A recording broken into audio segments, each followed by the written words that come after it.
Greetings, metalheads. Welcome to No Nonsense Metal Reviews. I'm George, and today I'm back recommending an album you need to hear. So this is essentially a similar concept to what I've been doing in the past with today's picks and underrated albums.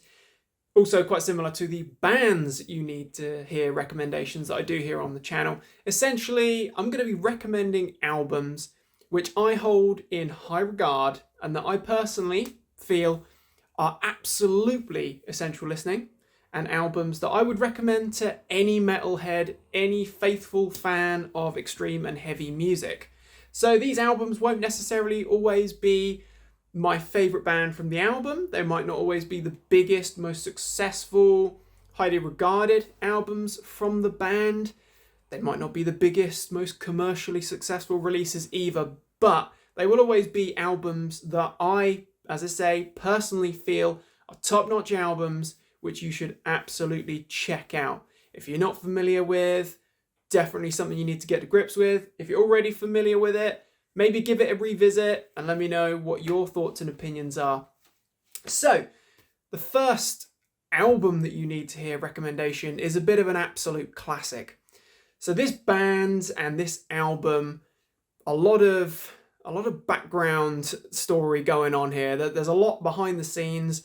There's a lot of issues in terms of problems with labels, stuff getting shelved, delays, all that kind of business. But the story of the mighty Master and their debut album is a bit of a legendary tale in extreme music. So Master, the band, this is their self-titled debut album, released in 1990. However, the material that ended up on this album had been around for a lot of years prior to release. So Master are a truly vital band in the development of death and thrash metal, kind of extreme music in general. A really important, highly underrated band. Because of a lot of issues with labels and stuff not getting released, contracts and deals and stuff just not working out, this legendary material didn't see the light of day until 1990. However, Paul Speckman, frontman, bassist, vocalist, all-round metal legend, had been carrying the torch for extreme metal and really pioneering the scene for many years before, as I say, since the early 1980s.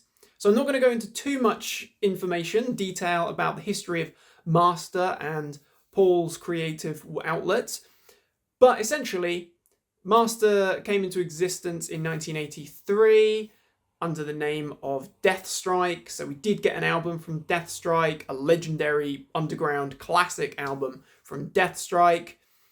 But then name change, lineup changes, all that good business came about. We ended up with Master recording a legendary demo in 1985 containing much of this album's material, if not all of it, can't quite remember.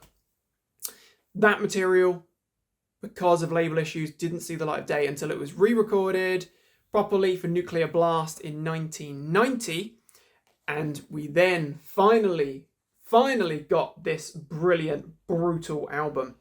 Of course, 1990, death metal scene was exploding at that point. It was well underway with the likes of Possessed and Death, Morbid Angel, so on and so forth.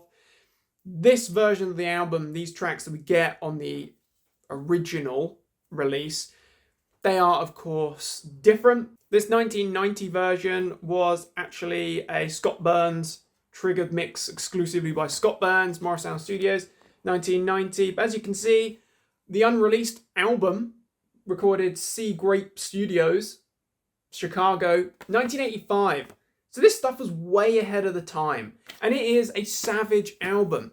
At this stage, although Master did rapidly develop, certainly with their follow-up album, the second album, On the Seventh Day, God Created Master, this is a much more death metal album, a really freaking good album at that.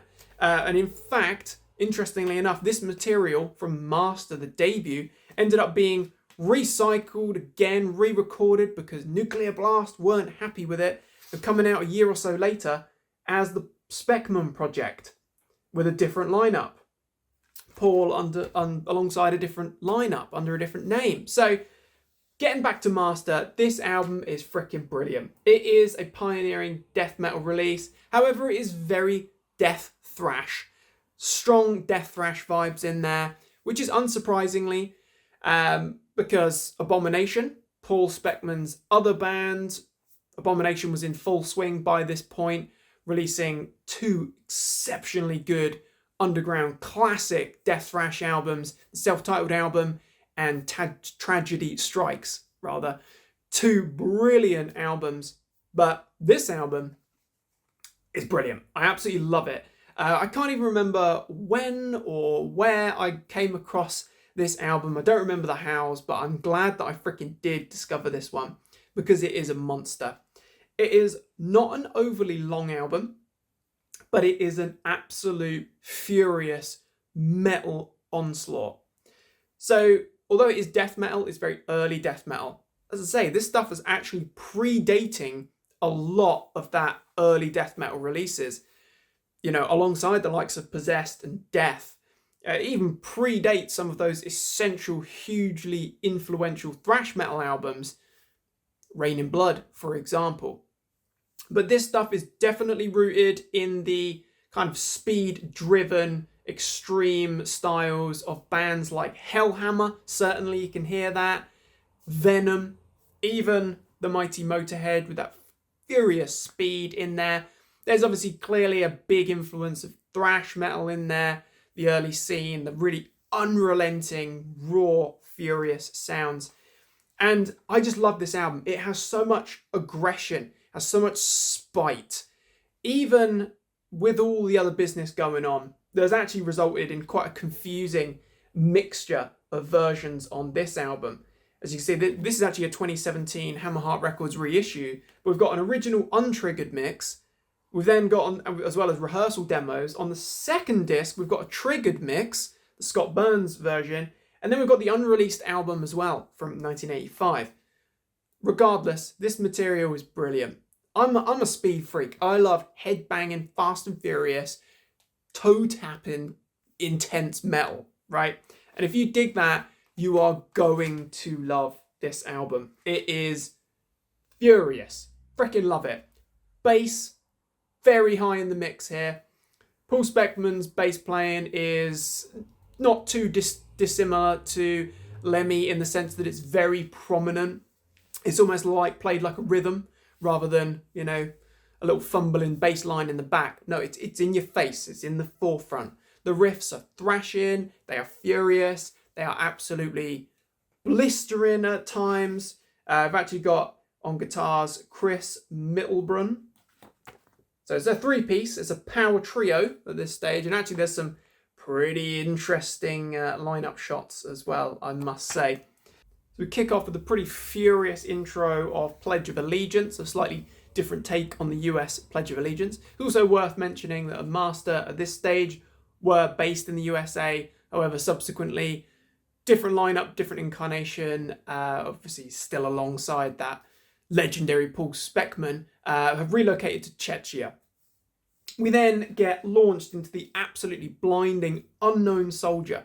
Freaking love that one. It is merciless. It is just pure sort of Hellhammer, heavy, freaking crusty brutality. Love it. Mangled Dehumanization. Absolutely crushing. Love it to bits. It's just so fast and furious. Pay to Die.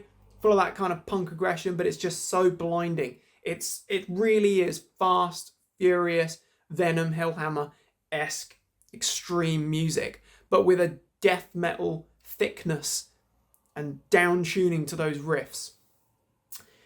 Funeral Bitch is without a doubt one of the best tracks on this album. It is merciless. You know, there is that kind of punk vibe throughout this album as well, but it's just a beast of a track. We've then got Master, the title track, which is a classic, absolutely incredible.